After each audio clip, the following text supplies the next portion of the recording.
ఒక ఊరిలో కోటయ్య ఆదిలక్ష్మి దంపతులు ఉండేవారు.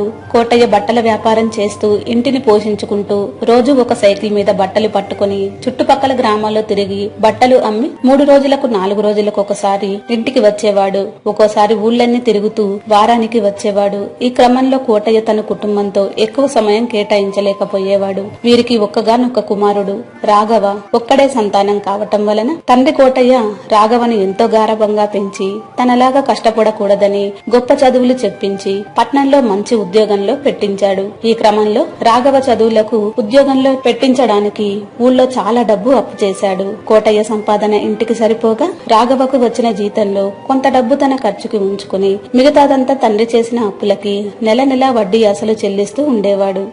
జాకెట్ ముక్కలు, లంగా ముక్కలు, బనియన్లు, టవల్లు, లుంగి ముక్కలు, డ్రాయర్లు, చీర ఫాళ్ళు, పాలిస్టర్ చీరలు, కాటన్ చీరలు, నెక్కర గుడ్డలు. ఓ కోటయ్య, కొడుకు పట్నంలో పెద్ద ఉద్యోగం చేస్తున్నాడంట కదా, మా నరేష్ కి మీ వాడి దగ్గర ఏదైనా పని ఉంటే చూడమని చెప్పవా? ఇక్కడ మా వాడికి చెడు స్నేహాలు ఎక్కువైపోయాయి. చెప్పిన మాట అస్సలు వినటం లేదు, మమ్మల్ని లెక్క చేయటం లేదు కూడా. మీ వాడి పక్కన ఉంటే కొంచెమైనా బాగుపడతాడేమోనని. అలాగే పుల్లమ్మ, ఈసారి మా వాడి పండక్కి ఇంటికి వచ్చినప్పుడు ఒకసారి మీ నరేష్ ని తీసుకొని మా ఇంటికి రా. అప్పుడు మా వాడితో మాట్లాడదాం. మీ వాడేం పని చేస్తాడు, ఏం పని చేయవచ్చో ఎదురు బొదురుగా మాట్లాడితేనే మా రఘుకి తెలుస్తాయి. ఇప్పుడు నేను బట్టలమ్మటానికి వేరే ఊరు వెళ్తున్నా. మళ్ళీ పండగ సమయానికి ఇంటికి వస్తా. ఏంటండి, బట్టలు అమ్మటానికి ఇన్ని రోజులు వెళ్లారు? ఏ ఊళ్ళు తిరిగారు? బట్టలు బాగానే అమ్ముడుపోయాయా? ఒక్క నెలైనా అప్పుల డబ్బులు మీ చేతి మీద కడతారేమోనని చూస్తున్నా. ఏ నెల వచ్చిన డబ్బులు ఆ నెలకే సరిపోవట్లేదు.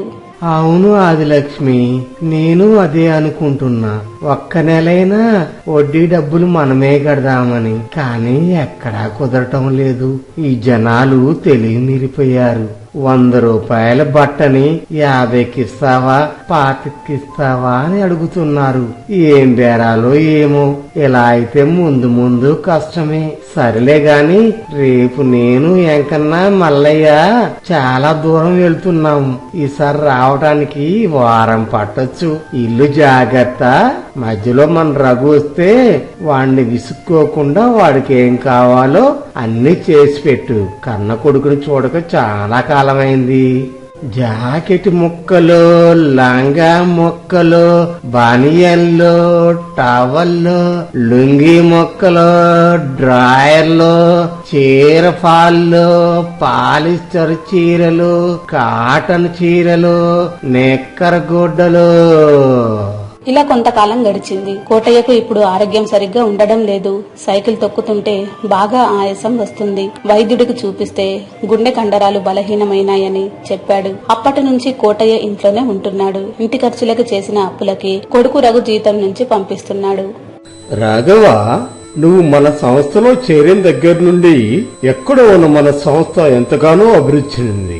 దీనికంతా నువ్వు పడ్డ కష్టం, దీక్ష, పట్టుదల, కృషి, నీ తెలివితేటలు ఎంతగానో ఉపయోగపడ్డాయి. ఈ రోజు నాకు లాభాలు వచ్చాయంటే నువ్వే ప్రధాన కారణం. అందుకని ఈ నెల నుండి నీ జీతాన్ని పెంచుతున్నాను. నువ్వు సంతోషంగా ఉంటే మన సంస్థ రాబోయే కాలంలో అన్ని సంస్థల కంటే మన సంస్థే ముందు నిలబడుతుంది. ఏమిటి రఘు, నేను మాట్లాడుతుంటే నువ్వు మాటి మాటికి ఫోన్ చూసుకుంటున్నావు. నా మాటలు నీకు నచ్చడం లేదా? ఏమైనా సమస్య? నన్ను క్షమించండి. నేను ఈ సంస్థలో చేరిన దగ్గర నుండి నన్ను ఎంతగానో ప్రోత్సహించి ఇప్పుడు నాకు జీతం కూడా పెంచుతున్నారు. నాకు చాలా సంతోషంగా ఉందండి. ఫోను ఎందుకు చూస్తున్నానంటే మా నాన్న మాటి మాటికి ఫోన్ చేసి ఇబ్బంది పెడుతున్నారండి. పాతకాలం మనిషి. ఎప్పుడు ఫోన్ చేయాలో ఎప్పుడు ఫోన్ చేయకూడదో తెలియదు. ఇది నెల మొదటి రోజు కదా, డబ్బుల కోసం ఫోన్ చేసి ఉంటాడు. ఏం మనిషో ఏంటో. ఎన్నిసార్లు చెప్పినా ఇలా బుద్ధి లేకుండా ఫోన్ చేసి నసపెడుతుంటాడు. ఏమిటి రాఘు నువ్వు మాట్లాడేది? కన్న తండ్రిని పట్టుకుని అలా మాట్లాడవచ్చా? తప్పు కదా. ఈ రోజు నువ్వు ఇక్కడ ఉన్నావంటే మీ నాన్నే కారణం కదా. అయినా కని పెంచి పెద్ద చేసిన తల్లిదండ్రులను అలా చులకం చేసి మాట్లాడకూడదు. ఇంకెప్పుడు నా వద్ద మీ తల్లిదండ్రులను ఏమీ అనవద్దు, అర్థమైనదా? సరే వెళ్ళు, నీ పని చూసుకో. రఘుకి వాళ్ళ నానంటే చాలా కోపం. ఎప్పుడు ఫోను చేసి డబ్బులు పంపించమని వేధిస్తూ ఉంటాడు. ఏమన్నా అంటే అప్పులు నీకోసమే చేశాననేవాడు. అప్పులు తీర్చడం నీ బాధ్యత అంటూ ఉండేవాడు. ఈ రోజు కూడా పొద్దుటి నుంచి 30 సార్లు ఫోన్ చేశాడు. ఒక ఫోను ఎత్తకపోతే ఏదో పనిలో ఉందనుకోవచ్చు కదా, పదే పదే ఎందుకు చేయటం? రఘుకి తండ్రి మీద చాలా చిరాకుగా ఉంది. అందుకే పొద్దుటి నుంచి ఫోను చేస్తున్నా అసలు తిరిగి మాట్లాడలేదు. ఒకసారి తల్లికి ఫోను చేసి తండ్రి గురించి గట్టిగా తిట్టాలనుకున్నాడు. అమ్మా, ఏంటమ్మా మీ ఆయన పొద్దునుంచి 100 సార్లు ఫోన్ చేశాడు. నా జీతం ఈ రోజే వచ్చింది, డబ్బులు నెలలా పంపిస్తూనే ఉన్నాను కదా, మళ్ళీ బుద్ధి లేకుండా ఫోన్ చేయడం ఎందుకు? పొద్దున మా యజమాని ముందే 10 సార్లు ఫోన్ చేశాడు. ఈయన గురించి మా యజమానితో మాట్లాడాల్సి వచ్చింది. కొంచెమైనా ఇంగిత జ్ఞానం లేదు. అయినా ఊరురా తిరిగి బట్టలమ్మిన మనిషికి సభ్యతా సంస్కారం ఏం తెలుస్తుంది? మీ కడుపున పుట్టడం నా కర్మ. సర్లే అమ్మా, రేపు మా సంస్థకు సెలవు ఇస్తున్నారు, నాకు జీతం వచ్చింది. రేపు నేను ఇంటికి వచ్చాక ఆయన చేసిన అప్పులకు ఈ నెల కట్టాల్సిన డబ్బులు కడతాలే. అమ్మా, నేను ఇంటికి వచ్చేటప్పుడు నీకు ఒక మంచి చీర కొందామనుకుంటున్నా. ఏ రంగు చీర తెమ్మంటావు అమ్మా? అమ్మా అమ్మా ఏంటే యువతలు నేను ఎంతసేపు మొత్తుకుని మాట్లాడుతుంటే కనీసం ఒక్క మాట కూడా మాట్లాడమే? రఘు అలా ఎంతసేపు మాట్లాడినా తల్లి వైపు నుంచి సమాధానం లేదు. చివరకు తల్లి ఏడుస్తూ ఒక తెల్ల చీర తీసుకురా అని ఫోన్ పెట్టేసింది. రఘుకి చాలాసేపు ఏమీ అర్థం కాలేదు. అమ్మ ఏంటి ఇలా మాట్లాడుతుంది? అమ్మకు ముదురు ఆకు పచ్చ రంగు చీర అంటే చాలా ఇష్టం కదా, తెల్ల చీర అంటున్నదేమిటి? ఆలోచిస్తూ ఉండగా రఘుకి అనుమానం వచ్చింది. తండ్రికి ఏమైనా అయిందా? చచ్చా, ఇలా ఏమి జరగదు అని సర్దు చెప్పుకున్నాడు. అమ్మ ఎందుకు అలా మాట్లాడింది? నిజంగా నాన్నకేమైనా అయిందా? అయినా ఇలాంటి వాళ్ళు త్వరగా పోర్లే, ఇంకా నన్ను ఎన్ని బాధలు పెట్టాలో అన్ని పెట్టిగాని పోతాడు. ఒట్టి డబ్బు మనిషి, ఎప్పుడూ డబ్బుల్ని కలవరిస్తుంటాడు. నాకింత పెద్ద ఉద్యోగం ఉందనే గాని ఏం ఉపయోగం? ఇంటికి నేనే డబ్బులు ఇవ్వాలి, చేసినప్పులకి నేనే డబ్బులు ఇవ్వాలి. ఏంటి ఎన్నడూ లేనిది బాబాయ్ ఫోన్ చేస్తున్నాడు? చెప్పు బాబాయ్, పిన్ని బాగుందా? ఎన్నడూ లేనిది ఈ రోజు ఫోన్ చేశావు ఏంటి బాబాయ్? నాతోనేమన్నా పనుబడిందా?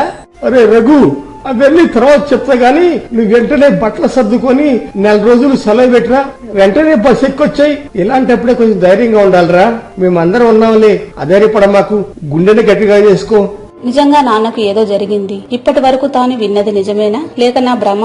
అర్థం కాక కాసేపు అలాగే నిల్చున్నాడు. మనసంతా నల్లగా మారిపోయింది. తానెక్కడున్నాడో అర్థం కావట్లేదు. ఏంటి ఇదంతా నిజమా? అటు ఇటు కాని స్థితిలోకి వెళ్లిపోయాడు. కాసేపటి తర్వాత ఎవరిదో చెయ్యి భుజం మీద పడేసరికి ఈ లోకంలోకి వచ్చాడు. రఘు, ఏంటి ఇక్కడ నిల్చున్నావు?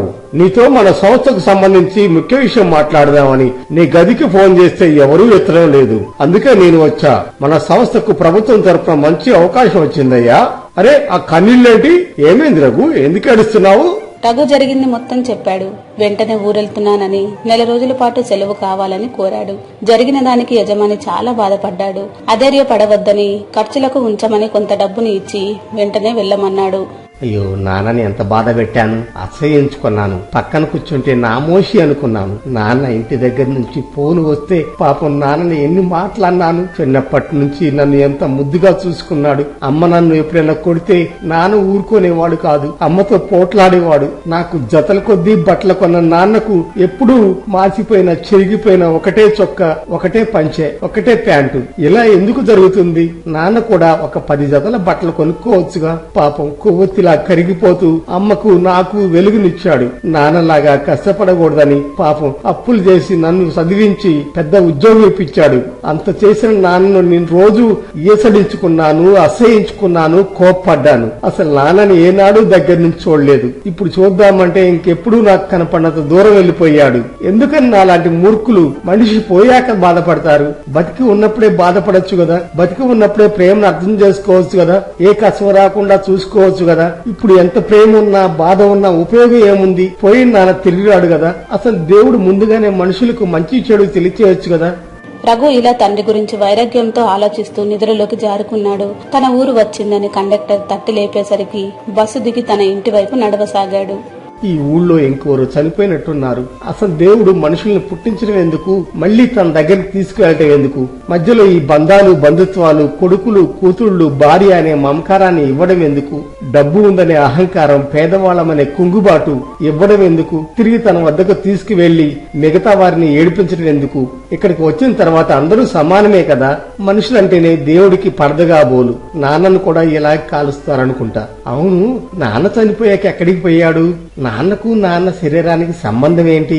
అంటే నాన్న శరీరం ఒకటి కాదా? ఏంటో దేవుడు మాయ. అలా ఆలోచిస్తూ రఘు ఇంటి ముందుకి వచ్చాడు. ఇంటి ముందు ఒక టెంట్ వేసి ఉంది. ఇంటి నిండా జనాలు గుమికూడి ఉన్నారు. పక్కనే నలుగురు ఎండు తాటాకులతో మంటేసి ఉంచారు. కొంతమంది 2 ఎదురు బొంగులతో దానిపైన వరిగడ్డి వేసి తాళ్లతో కడుతూ ఉన్నారు. ఇదంతా కూడా రఘుకు కొత్తగా, భయంగా, అర్థం కాని విధంగా ఉంది. తండ్రి దగ్గరకు వెళ్లి కాళ్లు పట్టుకోవాలనిపించింది. కాళ్లు పట్టుకుని బోరున ఏడుస్తున్నాడు. అరికాళ్లని నెమరు చూశాడు. ఎండిపోయిన నేల పగిలిపోయినట్టు అన్ని పగుళ్లు రఘు ఏడుస్తూనే ఉన్నాడు. తన కళ్ళమ్మటి నీళ్లు దారలై తండ్రి పాదాలు తడిసిపోయాయి.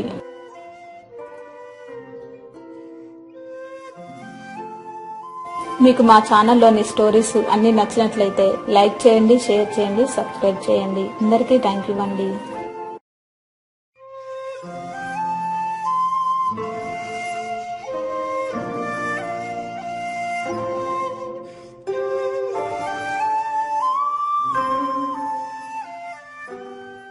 ఒక ఊరిలో బుచ్చయ్య, రాములమ్మ అనే పేద దంపతులు ఉండేవారు. బుచ్చయ్య ఆ ఊరిలో రిక్షా నడుపుకుంటూ వచ్చిన ఆదాయంతో జీవించేవాడు. వీరికి 2 సంతానం, రాముడు, లక్ష్మి. ఇద్దరు ఆ ఊరిలో ప్రాథమిక విద్య పూర్తి చేసి ఉన్నత విద్య కోసం రోజు పట్నం వెళ్లి వస్తుండేవారు. ఆ ఊరికి బస్సు సౌకర్యం లేనందున ఊరవతల 2 క్రోసుల దూరంలో దూర ప్రాంతాల నుండి వచ్చి పట్నం వైపు వెళ్లి వచ్చే రైలు ఉండేది. ఊరి ప్రజలందరూ కూడా తమ అవసరం నిమిత్తం పట్నం వెళ్లాల్సి వస్తే అంత దూరం వెళ్లి రైలులో పట్నం వెళ్లి వస్తుండేవారు. రోజు బుచ్చయ్య, రాముడు, లక్ష్మిని తన రిక్షాలో రైలు వద్దకు తీసుకువెళ్లి పట్నం పంపించి మిగిలిన దినమంతా బతకడం కోసం రిక్షా నడుపుకుంటూ సాయంత్రం తన బిడ్డలు వచ్చే సమయానికి రైలు వద్దకు వెళ్లి ఇంటికి తీసుకొచ్చేవాడు. భార్య రాములమ్మ కూలి పనులు చేస్తూ భర్తకి ఆర్థికంగా సహాయపడుతూ చేదోడు వాదోడుగా ఉండేది. ఒరే రాముడు, లక్ష్మి, నేను మీ అమ్మ బతుకుతున్నామంటే మీకోసమేరా. మీరు బాగా చదువుకొని గొప్ప ఉద్యోగాలు సంపాదించుకొని మన ఊరికి గొప్ప పేరు తీసుకురావాలి.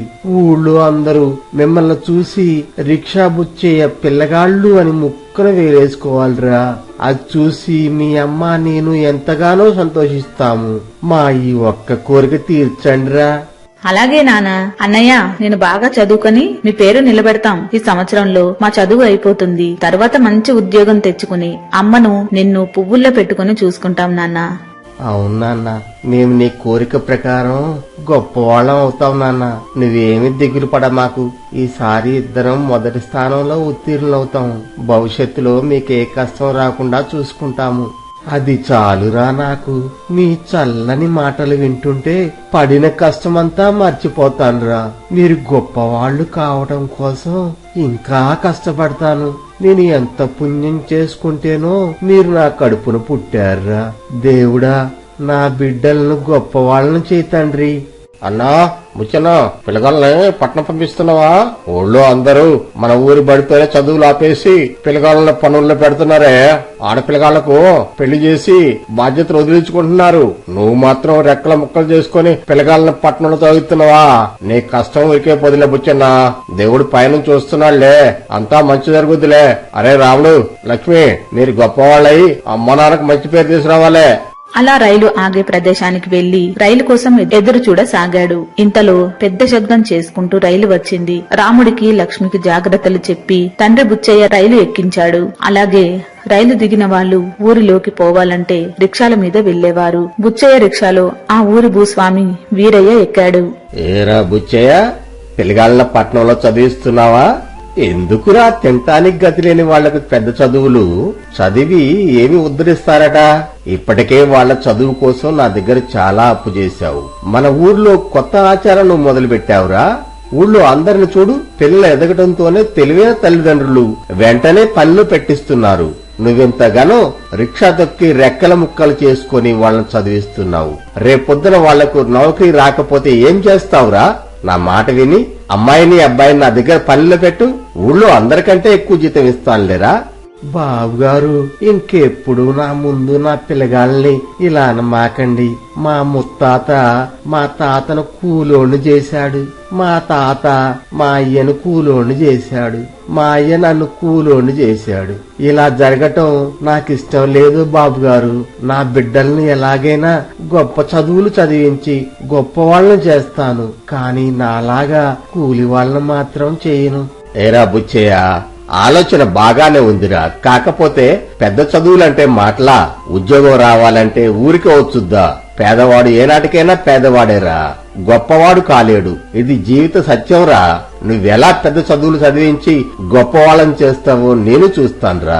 ఏనాటికైనా పని కోసం నాలాంటి వాళ్లను యాచించాల్సిందే. ఇదిగో నీ డబ్బులు 3 రూపాయలు. భూస్వామి వీరయ్య అంత హీనంగా మాట్లాడేసరికి బుచ్చయ్య మనసు చివుక్కుమంది. ఒకవైపు వీరయ్య చెప్పినట్టు పిల్లలను చదివేయలేకపోతానేమోనని మనసులో ఆందోళన చెందసాగాడు. ఏమేవ్, నాకిప్పుడు అన్నం వద్దులే, తర్వాత తింటాను. ఈ పూటకి నువ్వు తినేసేయ్. ఏందండి, ఎన్నడూ లేండి ఈ రోజు దిగులుగా కనబడుతున్నారు? పిల్లల్ని రైలు సరిగా ఎక్కించారా? పిల్లలతో మీరు ఏమైనా గొడవ పడ్డారా ఏంటి? లేక ఈ రోజు మీ రిక్షా ఎవరూ ఎక్కలేదా? ఏమైందండి? ఎందుకు మనసులో మీకు మీరే బాధపడుతున్నారు? ఇన్నాళ్లు మీతో కాపురం చేసిందాన్ని, మీ మనసు ఏంటో నాకు తెలుసు. ఏదో విషయం జరిగింది, మీ మనసు గాయం చేసి ఉంటుంది. చెప్పండి ఏంటో. నాకు చెప్పుకుంటే మీ భారం కొంతైనా తగ్గుతుంది కదా. రావులమ్మ, అసలు మనం పిల్లగాళ్ళని గొప్ప వాళ్ళని చేయగలుగుతామంటావా? ఉన్నట్టుండి ఇవాళ నాకెందుకు అపనమ్మకం కలుగుతుంది. మనసంతా చీకటిగా ఉందే. పిల్లలకు ఉద్యోగం రాకపోతే ఎలా బతుకుతారు? ఆలోచిస్తేనే భయమేస్తుంది. నాకు అర్థమైంది. మన బిడ్డలు పట్నంలో పెద్ద చదువులు చదువుతుంటే ఎవరో ఓర్వలేని వాళ్ళు ఈ రోజు మిమ్మల్ని సూటిపోటి మాటలతో అధైర్యపరిచి నిరాశపరిచి ఉంటారు. ఏమండి, మీరేమి ఇవన్నీ పట్టించుకోవద్దు. మీ కోరిక ప్రకారం వాళ్ళు గొప్ప వాళ్ళు అవుతారండి. ఉండండి, ఇప్పుడే అన్నం తెస్తా. అమ్మా, నీకో విషయం చెప్పాలి. వచ్చే వారం మా విద్యాలయంలో విహారయాత్రకు వెళ్తున్నారే, నా స్నేహితులందరూ వెళ్తున్నారు. నేను కూడా వెళ్తానమ్మా. మనిషికి ఒక్కింటికి 50 రూపాయలమ్మా. ఎలాగైనా నాన్నకి ఈ విషయం నువ్వే చెప్పాలి. అమ్మా, మా విద్యాలయంలో కూడా వచ్చే వారం విహారయాత్రలు వెళ్తున్నాం. నా స్నేహితులందరూ వెళ్తున్నారమ్మా. నేను కూడా వెళ్తా అమ్మా. నాన్నతో మాట్లాడవా? విహారయాత్రలో భవిష్యత్తులో గొప్ప వాళ్ళు కావటానికి గొప్ప గొప్ప వాళ్ళ ప్రసంగాలు కూడా ఏర్పాటు చేస్తున్నారట. మీకెలాగూ మేము గొప్పవాళ్ళం కావాలనే ఉందిగా, కాదనకమ్మా. సరేలేండిరా, ఆయన ఇంటికి వచ్చిన తర్వాత నేను మాట్లాడతాలే. మీరెళ్ళి చదువుకోండి. రావులమ్మ, మన పిల్లలు ఏ ఉద్యోగం చేయాలనుకుంటున్నావు? నాకైతే మన రాముడు పెద్ద పోలీస్ అధికారి కావాలనుంది. ఆ మధ్య ఒకసారి నన్ను ఉత్తి పుణ్యానికే ఎవరో ఫిర్యాదు చేశారని పోలీస్ స్థానాలకు తీసుకుపోయారు. అందుకని మన రాముడు పోలీస్ అధికారి అయ్యి మన ఊరికి వచ్చాడంటే ఊరి వాళ్ళందరికీ న్యాయం జరిగేలా చూస్తాడు. వాడు ఎలాగైనా పోలీస్ అధికారి కావాలే. నాకైతే మన లక్ష్మి పెద్ద కలెక్టర్ కావాలని ఉంది. కలెక్టర్ అయ్యి పెద్ద కారులో మన ఊరు వస్తుంటే అందరూ రాములమ్మ కూతురు రాములమ్మ కూతురు అని వింటుంటే విని నా జన్మ ధన్యమైపోతుందండి. అవునండి, మర్చిపోయినా, పిల్లలను వారి విద్యాలయం వారు విహారయాత్రలకు తీసుకుపోతున్నారట. చెరో 50 రూపాయలు కావాలట. మన పరిస్థితి ఏంటో నాకు తెలుసు, కాని రాముడు బ్రతిమాలుతున్నాడండి. అందుకే సరే అని నాన్నకు చెప్పి చూస్తాను అన్నాను. ఇద్దరికి అంటే 100 రూపాయలు కావాలి. ఇప్పుడు ఏమిటి చేయడం? సరే, రేపు ఒక్కసారి వీరయ్య గారి వద్దకు వెళ్ళొస్తాలే. ఇక నాకు అన్నం పెట్టుపో.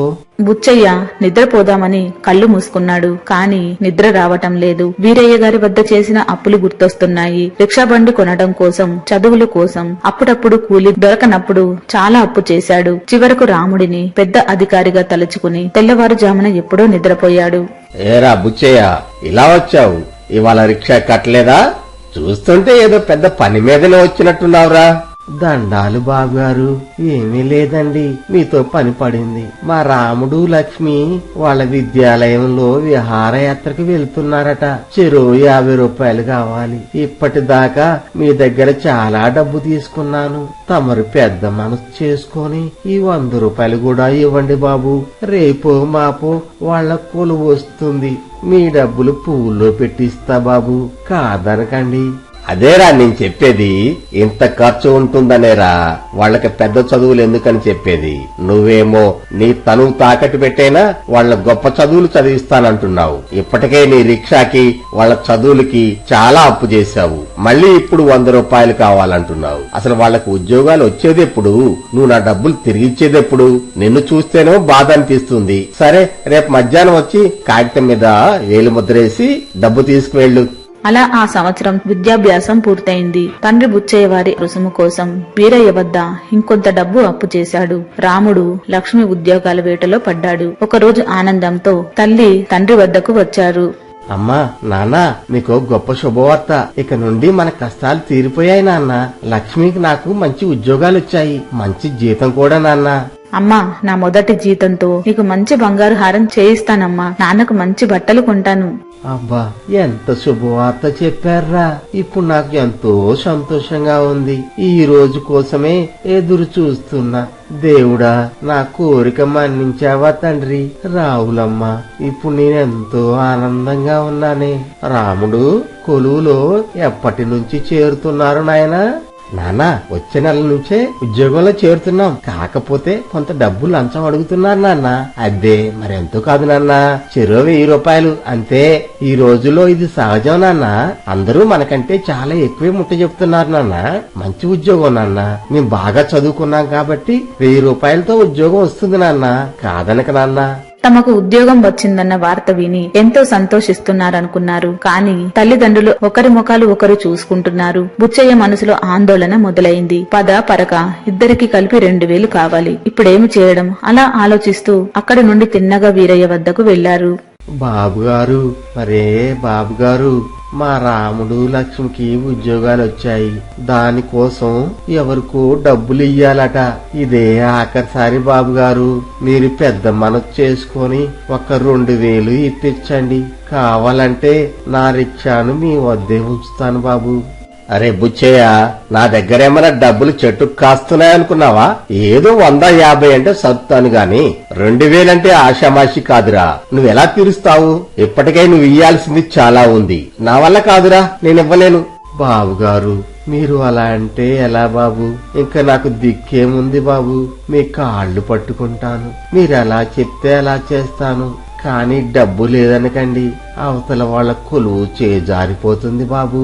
అరే బుచ్చయ్య, నేనేమి అందరికి డబ్బులివ్వటం కోసం లేనురా. ఒకవేళ ఇప్పుడు నీకు 2000 ఇస్తే ఆ డబ్బుతో ఉద్యోగం సంపాదించుకున్న నీ బిడ్డలు వాళ్ల స్వార్థం కోసం నువ్వు చేసిన అప్పులు తీర్చకపోతే వాళ్ల స్వార్థం వాళ్ళు చూసుకుంటే అప్పుడేం చేస్తావురా? నా డబ్బు తిరిగి ఎలా కడతావు? బాబు, మీరన్న దాంట్లో కూడా అర్థముంది, కాదనను. కాని నా బిడ్డల భవిష్యత్తు కోసం నేనేమైనా చేస్తాను. వారి మీద నాకు నమ్మకం ఉంది బాబు. సరే బాబు గారు, నేను ఒక నిర్ణయానికి వస్తున్నా. ఈ రోజు నుండి నేను మీ వద్ద కూలివాడుగా చేరుతున్నాను. నా రిక్షాను కూడా మీ వద్దే ఉంచుతాను. కాని నాకు 2000 ఇవ్వండి బాబు. ఎప్పుడైతే నా బిడ్డలు మీకు ఇవ్వాల్సిన డబ్బులు తిరిగిస్తారో అప్పుడే మీ వద్ద పని మానివేస్తాను. అలా రాముడు లక్ష్మి ఉద్యోగం చేరడం కోసం వీరయ్య వద్ద కూలివాడిగా పనిలో చేరాడు. తండ్రి ఇచ్చిన డబ్బుతో లంచం ఇచ్చి ఉద్యోగాలు సంపాదించుకుని పట్నంలోనే గది అద్దెకు తీసుకుని ఇంటికి రావడం మానివేశారు. రోజు గుమ్మం దగ్గర కూర్చుని తల్లి, వీరయ్య దగ్గర పనిచేస్తూ తండ్రి బిడ్డలు వచ్చి డబ్బులు కట్టి తనను తీసుకువెళతారని ఎదురు చూస్తూ ఉన్నారు. ఇలా రోజులు, వారాలు, నెలలు, సంవత్సరాలు గడిచాయి. ఎదురు చూసి చూసి తల్లిదండ్రుల కళ్ళల్లో నీళ్లు ఇంకిపోయాయి. ఒక రోజు పని మీద పట్నం వెళ్లి వీరయ్యకు ఒక చోట పక్కన ఒక అమ్మాయితో కారులో వెళ్తూ రాముడు కనిపించాడు. వెంటనే కారు ఆపి కిందకు దిగమన్నాడు. బాబు, నువ్వు బుచ్చయ్య కొడుకు కదూ? నీ పేరు రాముడు అవునా? తనను గుర్తుపట్టిన వ్యక్తిని చూసి రాముడు తడబడ్డాడు. ఇప్పుడు నిజం చెబితే స్నేహితురాలు ముందు పరువు పోతుంది. అసలే స్నేహితురాలికి తన తల్లి తండ్రి చిన్నప్పుడే చనిపోయారని చెప్పాను. ఇప్పుడేమి చేయాలా అని ఆలోచించి ఎలాగైతే అబద్ధం చెప్పి వెళ్లిపోవాలనుకున్నాడు. లేదండి, మీరెవరిని చూసి ఎవరనుకుంటున్నారు? నాది ఇక్కడే పట్నం. నా తల్లిదండ్రులు చిన్నప్పుడే చనిపోయారు. నాకు ఆఫీస్ పని ఉందండి, నేను త్వరగా వెళ్ళాలి. మీరు వెళ్ళండి. ఛీ దుర్మార్గుడా, అంత మంచివాడు కడుపున చెడబుట్టావు గదిరా. చివరకు తల్లిదండ్రుల పేరు కూడా చెప్పుకోలేంత దిగజారిపోయావన్నమాట. నీ బుద్ధులు నాకు తెలుసురా. అందుకే బుచ్చేక నేను మొదటి నుంచి చెప్తున్నా వినకుండా తాను రేక్కలు ముక్కలు చేసుకుని నిన్ను ఊరి చదువుతూనే ఆపకుండా నా బిడ్డలు గొప్పవాళ్లు కావాలని, తమలాగా కూలివాళ్లుగా మారకూడదని నా దగ్గర అప్పులు చేసి మిమ్మల్ని పట్నంలో ఉన్నత చదువులు చదివించాడురా. తనను నా దగ్గర కూలివాడిగా తాకట్టు పెట్టుకుని నీకు లంచాలు ఇచ్చి ఉద్యోగం రావటానికి కారణమయ్యాడు. రోజు నువ్వు వస్తావని, తనను తాకట్టు నుంచి విడిపిస్తావని పాపం పిచ్చివాడు ఎదురు చూస్తున్నాడురా. అక్కడ ఇంటి దగ్గర మీ అమ్మ రోజు గుమ్మం ముందు కూర్చొని కాకి అరిచినప్పుడల్లా మీరు వచ్చారని అనుకుంటుంది. తల్లిదండ్రులకు సేవ చేసుకునే అదృష్టం అందరికీ రాదురా రాముడు. వచ్చినా నీలాంటి నీచులు సద్వినియోగం చేసుకోలేరురా. నాకు ఇంత ఆస్తి ఉండి సేవ చేసుకోవడానికి తల్లిదండ్రులు లేరే అని ప్రతిరోజు బాధపడుతుంటాను. అంతా దేవుడు రాతరా. దేవుడు ఎలా రాసి పెట్టుంటే అలా జరుగుతుంది. దరిద్రుడా. అలా చెప్పి వీరయ్య అక్కడి నుండి కోపంగా వెళ్లిపోయాడు. ఇదంతా పక్కనే ఉండి వింటున్న స్నేహితురాలు రాముడు లాంటి నీచుడితో స్నేహం వద్దని అక్కడి నుండి వెళ్లిపోయింది. రాముడు ఒక్కడే చెట్టు కింద కూర్చొని ఆలోచించసాగాడు. తల్లి తండ్రి తనను లక్ష్మిని చిన్నప్పటి నుంచి ఎంత కష్టపడి తమకు ఎటువంటి ఇబ్బంది రాకుండా పెంచారో, తండ్రి రిక్షాలో రైలు వరకు నడుస్తూ ఏమి చెప్పేవాడు అన్ని ఒక్కొక్కటిగా గుర్తుకు రాసాగాయి. రాముడికి తాను ఎంత పెద్ద తప్పు చేశాడో తెలిసింది. వెంటనే లక్ష్మికి ఫోన్ చేసి విషయం చెప్పాడు. ఇద్దరు కలిసి తమ ఊరికి బయలుదేరారు. నమస్కారం అండి. నిన్న మీతో తప్పుగా మాట్లాడాను, నన్ను క్షమించండి. ఇదిగోండి మా నాన్న మీ దగ్గర చేసిన అప్పులకి వడ్డీతో సహా ఇందులో ఉన్నాయి. ఇవి తీసుకొని వెంటనే మా నాన్నను పంపించండి. బుచ్చయ్య, ఆ పని అక్కడ పడేసి త్వరగా రా. నీ కోసం ఎవరొచ్చారో చూడు.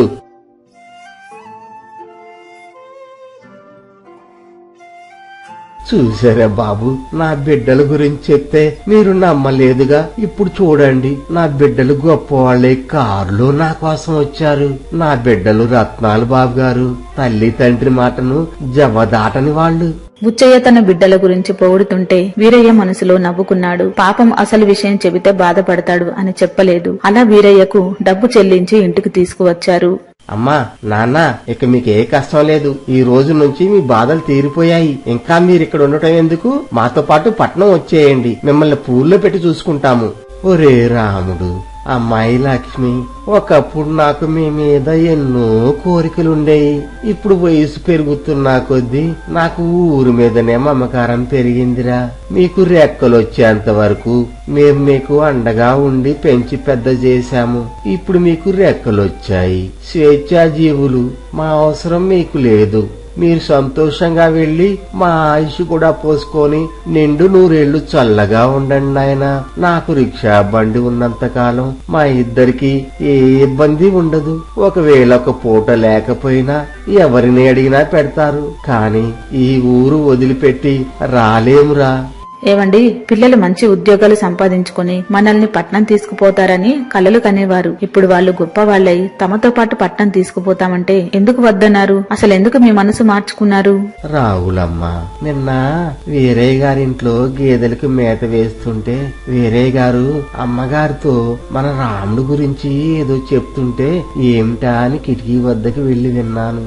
రాజ్యం మన బుచ్చేయను చూస్తే నాకు చాలా జాలి వేస్తుంది. బిడ్డలు బిడ్డలు అని కలవరించాడు. కాని వాడి బిడ్డలు ఎంత దుర్మార్గులని పట్నంలో వాడిని చూసేంత వరకు తెలియదు. నాకు బుచ్చయ్య కొడుకు రాముడు పట్నంలో కనిపించాడు. ఒరే, నువ్వు బుచ్చయ్య కొడుకు కదు అని అడిగాను. దానికి ఆ దుర్మార్గుడు ఏమన్నాడో తెలుసా? నా తల్లి తండ్రి చిన్నప్పుడే చనిపోయారని చెప్పాడే. ఈ మాట బుచ్చయ్యకి చెప్తే తట్టుకోగలడా? అసలు ఎలాంటి నీచుల్ని కనకూడదే. అది విన్న తరువాత నాకు బిడ్డల మీద మమకారం తగ్గిపోయింది. అందుకే వాళ్ళు రమ్మన్నా రానని చెప్పానే. భర్త చెప్పింది విన్న భార్య కన్నీరు మున్నీరయ్యింది. బిడ్డలు ఇలా కూడా ఉంటారా? మనుషులు అవసరం తీరిపోగానే అలా మారిపోతారా అని ఏడుస్తూ కన్నీరు మున్నీరయ్యింది. మీకు మా ఛానల్లోని స్టోరీస్ అన్ని నచ్చినట్లయితే లైక్ చేయండి, షేర్ చేయండి, సబ్స్క్రైబ్ చేయండి. అందరికీ థ్యాంక్ యూ అండి.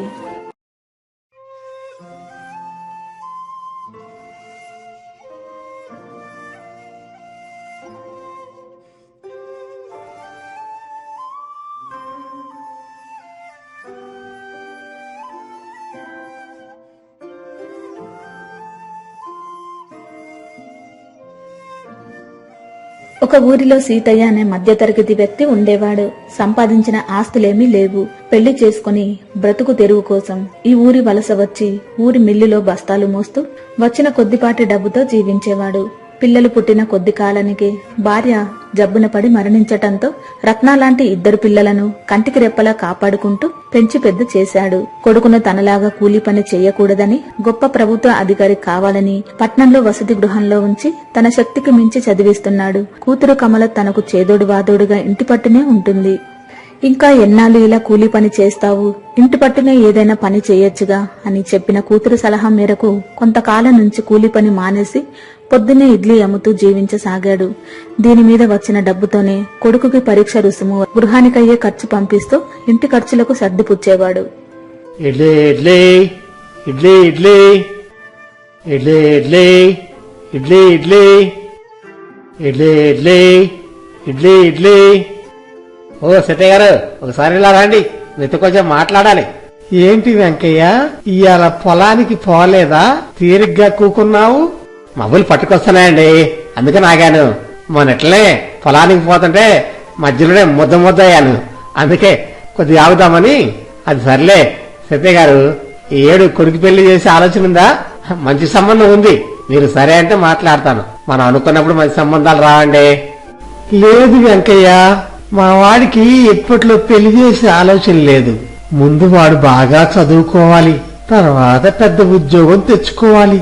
అప్పుడు వాడికి ఇష్టమైతే సంబంధాలు చూస్తా. అది సర్లే వెంకయ్య, మా ప్రమేలకు ఏమన్నా మంచి సంబంధాలుంటే చూడరాదు. నీ కష్టం ఉంచుకోలే వెంకయ్య. ఇలా రోజు ఎవరో ఒకరు కొడుకు పెళ్లి గురించి అడిగేవారు. ఇది ఇలా ఉంటే 4 రోజుల క్రితం సీతయ్య ఉన్నట్టుండి కళ్ళు తిరిగి పడిపోయాడు. కూతురు కమల కంగారు పడుతూ ఆచార్యని తీసుకువచ్చి చూపించింది.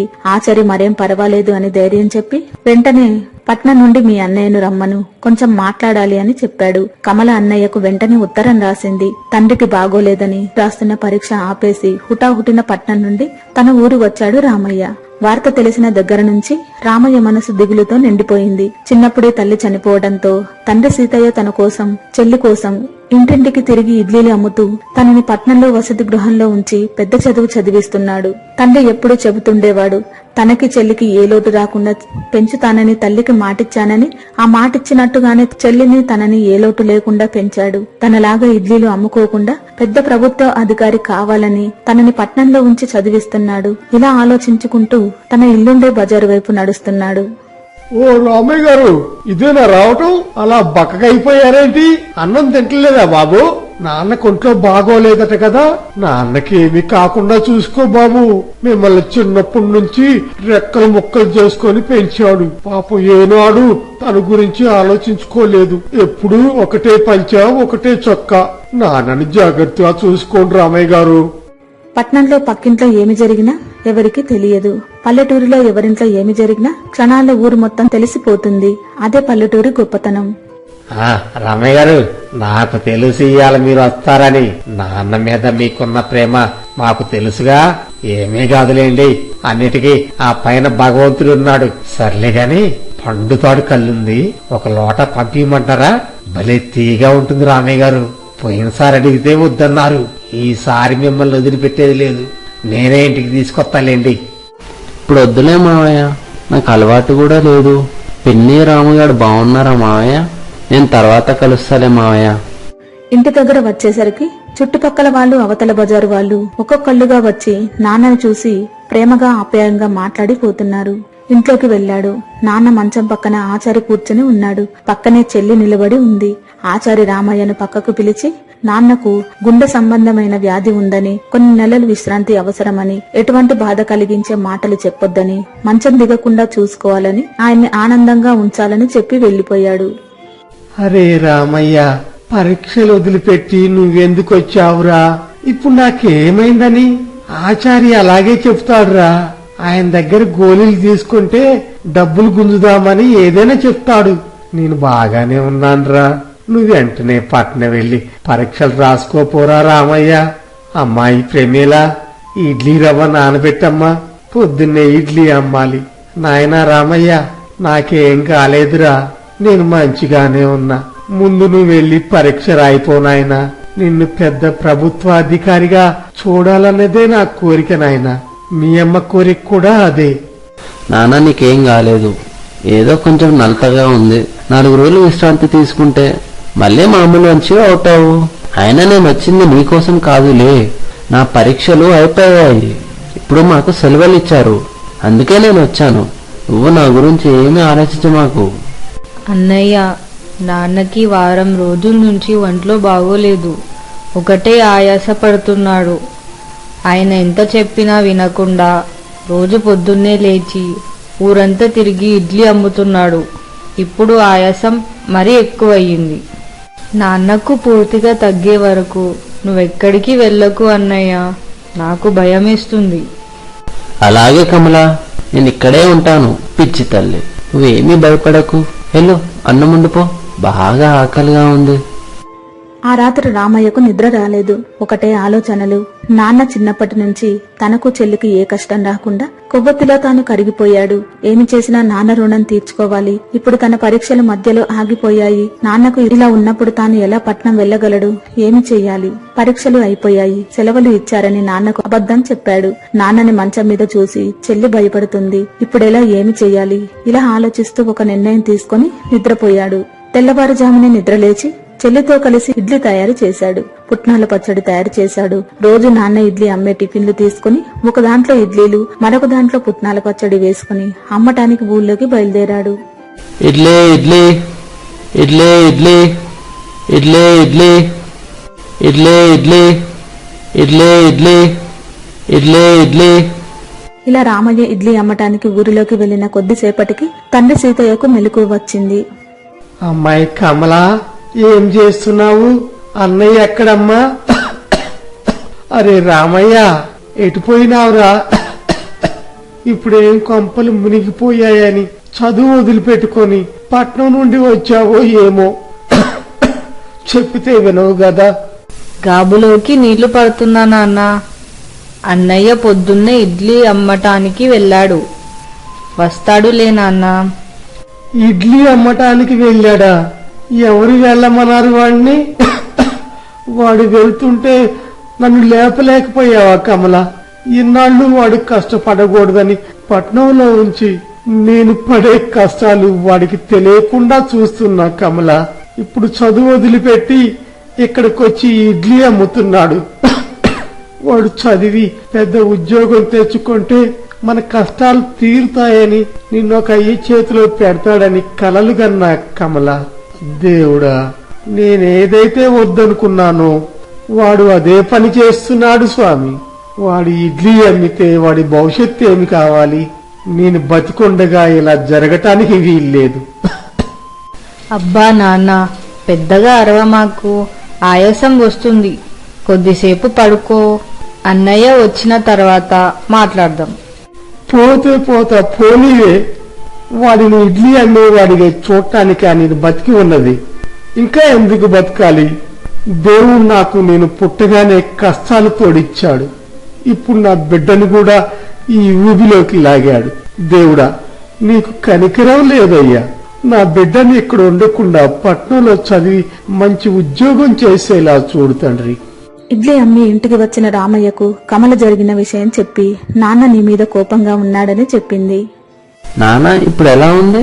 పొద్దున్న గోళీలు వేసుకున్నావా? తగ్గిపోతుందిలే. అరే రామయ్య, ఏంట్రా నువ్వు చేసే పని? నువ్వు గొప్ప ప్రయోజకుడివి కావాలని ఊళ్ళో వాళ్ళందరూ పలానా సీతయ్య కొడుకు అంటుంటే గర్వంగా చూడాలని కలలు కనేవాడిండ్రా. ఇప్పుడు నా కలలన్నీ కళ్ళలు చేశావు కదరా. నీతో ఇడ్లీలు అమ్మించడానికా నేను బతికి ఉంది? ఎంత పని చేస్తున్నావురా. ఈ ఊళ్ళో అందరూ ఏమనుకుంటారు? కొడుకుని పట్నంలో చదివించి చివరికి ఊళ్ళో ఇడ్లీలు అమ్మిస్తున్నాడని నన్ను చీకొడతారురా. నాకు బాగానే ఉంది గాని ఏ రోగం లేదు. రేపటి నుంచి నేను ఇడ్లీలు అమ్ముతా గాని నువ్వు పట్నం వెళ్ళి చదువుకో రామయ్య. నీ చెల్లిని చూడు ఎలా బిక్కముఖం వేసుకొని చూస్తుందో. మేమిద్దరం నీ మీదనే ఆశలు పెట్టుకున్నాంరా. ఇప్పుడు నువ్విలా గతిలేని వాడిలా అమ్ముతుంటే స్వర్గంలో ఉన్న మీ అమ్మ కూడా బాధపడుతుందిరా. నా మాట విని పట్నం వెళ్ళి చదువుకోరా. ఇందులో తప్పేముంది నాన్న? మన పని మనం చేసుకుంటున్నాం. అయినా బయట మన గురించి అనుకునే వాళ్ళు వచ్చి మనకు అన్నం పెడతారా? మనం చేసే తప్పు పని కానప్పుడు ఎవ్వరికి భయపడాల్సిన అవసరం లేదు. ఎన్నాళ్ళు ఇడ్లీ అమ్మి నన్ను చెల్లిని పెంచి పెద్ద చేశావు. ఇప్పుడు నేను అమ్మితే తప్పేముంది నాన్న? అయినా నీ బాధంతా నా చదువు గురించే కదా. మరేం భయం లేదు నాన్న. దూర విద్య ద్వారా ఇంటి దగ్గర నుంచి చదువుకోవచ్చు. నువ్వు మామూలు మంచి అయ్యేదాకా నిన్ను చెల్లిని వదిలిపెట్టి నేనెక్కడికి వెళ్ళాను నాన్న. ఇలా తండ్రికి ఇష్టం లేకపోయినా ఒప్పించి రాము రోజు ఉదయం ఇడ్లీ అమ్ముతూ మధ్యాహ్నం అంతా చదువుకుంటూ వారానికి ఒకసారి పట్నం వెళ్లి ఉపాధ్యాయులను కలిసి తన పరిస్థితి వివరించి వారి సలహాలు తీసుకుని పరీక్షకు సిద్ధమవుతున్నాడు. అలాగే రోజు ఆచారాన్ని తీసుకువచ్చి తండ్రిని చూపిస్తూ గోళీలు వాడుతూ ఎప్పటికప్పుడు తండ్రి ఆరోగ్యం పట్ల జాగ్రత్తగా ఉంటున్నాడు. ఒకరోజు ఎప్పటిలాగానే ఇడ్లీ అమ్మటానికి ఊళ్ళోకి వెళ్లాడు. ఎదురుగా కళ్ళు తీసే భద్రయ్య వస్తున్నాడు. రామయ్య గారు, నీకు మాట చెప్పాలి. అది ఏమనుకోనంటేనే. నువ్వేమన్నా పరాయవాడువా? ఏమనుకోనులే మామయ్య. ఇప్పుడు ఏంటి విషయం? మా రాము తెలుసుగా, పట్నంలో మీతోనే కలిసి చదువుతున్నాడట. వాడికి మంచి సంబంధాలు వస్తున్నాయి. వాడేమో ఉద్యోగం వచ్చేదాకా పెళ్లి చేసుకోనంటున్నాడు. వాళ్ళమ్మకేమో వెంటనే పెళ్లి చేయాలని ఉంది. మా రాముతో గొడవ పడగా చివరికి పెళ్లి కొట్టుకున్నాడు. కానీ అసలు విషయం ఉత్తరంలో రాశాడు. మీ చెల్లెలు ప్రమేలను మొన్న పండక్కొచ్చినప్పుడు చూశాడట. పెళ్ళంటూ చేసుకుంటే మీ చెల్లెల్నే చేసుకుంటాడట. నాకా ఒక్కడే కొడుకు రామయ్య గారు. 4 ఎకరాల మాగాడుంది, సొంత ఇల్లు ఉంది, 20 తాళ్లున్నాయి, 30 ఏడు చెట్లున్నాయి. రేపొద్దున ఇవన్నీ వాడికే వస్తాయి. నాకు 5 పైసలు కట్నం వద్దు రామయ్య గారు. పెళ్లి ఖర్చులు మొత్తం నేనే పెట్టుకుంటా. మీ కుటుంబం గురించి నాకు మొత్తం తెలుసు. మీ నాన్న ఎంతో నీతి నిజాయితీ కలిగిన వ్యక్తి. ఏనాడు ఎవరి దగ్గర ఏమీ యాచించలేదు. కనీసం ఎవరిని పల్లెత్తు మాట అనలేదు. ఒకళ్ళతోనూ ఒక మాట పడలేదు. మీరు తండ్రికి తగ్గ తనయుడు. తండ్రి కోసం చదువు వదిలిపెట్టుకొని ఇడ్లీలు అమ్ముకుంటూ తండ్రిని కంటికి రెప్పలా చూసుకుంటున్నారు. ఎందుకంటే మా వాడికి గొప్ప సంబంధం ఎక్కడ దొరుకుద్ది? రామయ్య గారు, ఏమంత తప్పుగా మాట్లాడితే నన్ను క్షమించండి. అదేం లేదు మావయ్య.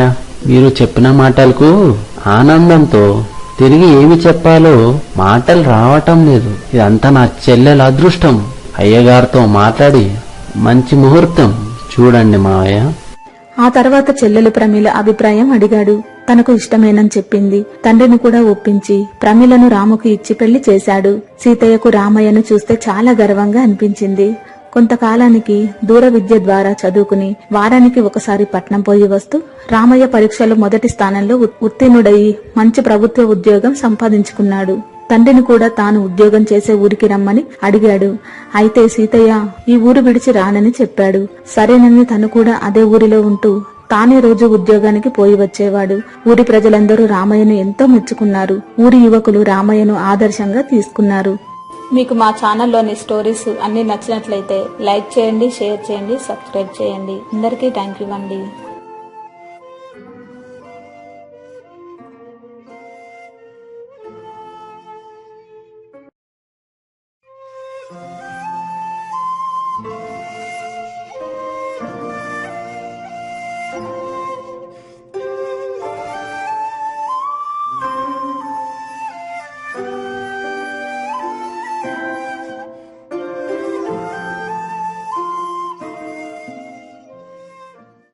ఒక ఊరిలో రామయ్య, లక్ష్మమ్మ అనే 2 ముసలి దంపతులు ఉండేవారు. ఉన్న భూమిని కౌలుకు ఇచ్చి వచ్చిన కౌలు డబ్బులతో సొంత ఇంట్లో కాలం వెళ్లబోస్తున్నారు. రామయ్య లక్ష్మమ్మకు ఒక్కడే కొడుకు. పట్నంలో ఉద్యోగం చేస్తున్నాడు. పెళ్లైన కొంతకాలానికి భార్యను తీసుకుని పట్నంలో కాపురం పెట్టాడు. కొన్నాళ్లు వారానికి ఒకసారి వచ్చేవాడు. ఇంకొన్నాళ్లు పోయాక నెలకు ఒకసారి వచ్చేవాడు. ఇప్పుడు అస్సలు రావడమే మానేశాడు. పాపం ముసలి దంపతులు కొడుకుని తలుచుకుంటూ చిన్నప్పుడు ఎలా పెంచామో గుర్తు తెచ్చుకుంటూ సేద తీరేవారు. ఏమేవ్, మన రంగడు చిన్నప్పుడు భలే అల్లరి చేసేవాడు కాదు. పొద్దున్న లేస్తే ఇంట్లో ఉండేవాడు కాదు. ఎప్పుడూ స్నేహితుల్ని వెంటేసుకొని గోలికాయలాటలు ఆడుకుంటూ మళ్ళీ ఎప్పుడో మధ్యాహ్నం అన్నానికి వచ్చేవాడు. ఒకసారి గుర్తుందా, చెరువులో ఈత కొట్టి ఇంటికొస్తే నువ్వు కొట్టావు. పాపం ఆ రోజంతా రంగడు జలుబుతో బాధపడ్డాడు. చదువులో మాత్రం మనోడు ముందుండేవాడు. అందుకే ఈ రోజు వాడు మంచి ఉద్యోగం తెచ్చుకున్నాడు. అవునండి, మన రంగడు చిన్నప్పుడు బాగా అల్లరి చేసేవాడు. స్నేహితులతో ఆటలు వద్దని ఎన్నిసార్లు చెప్పినా వినేవాడే కాదు. మీకు గుర్తుందా? ఆ ఏడు పంట బాగా పండి మనకు బాగా డబ్బులు వచ్చాయి.